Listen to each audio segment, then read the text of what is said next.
அண்ணே ஒரு இளநீ. நல்லா தண்ணி காயினே சாப்பிடுங்க.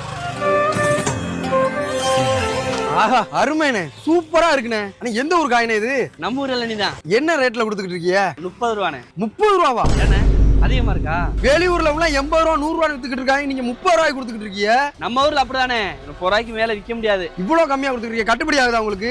என்னத்தையும் ஒரு 10-15 ரூபா கிடைக்கும். எனக்கு தெரிஞ்சு கூட 10-20 வச்சு 50 ரூபான்னு கூட விற்கலாம் ரவுண்டா. நம்ம ஊர் சைட்லாம் வந்து நீ விட்டேன்னு வச்சுக்கோமே, இதை தோப்பே இருக்காது உனக்கு, தோப்புல இளநியே இருக்காது, அம்புட்டே காலி பண்ணி போடுவாங்க. அப்ப 50 ரூபாய்க்கு விற்கலாங்கிறிய? சுத்து வட்டாரத்துல இங்க எதுவும் வேற எதுவும் எள்ளி கடை இருக்கா?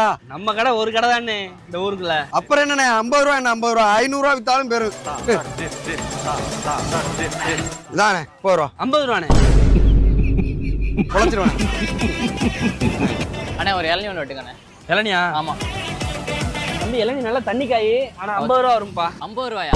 நேத்து வந்து குடிச்சு 30 ரூபாய்க்கு கொடுத்தீங்க, நீங்க 50 ரூபாங்கிறீங்க.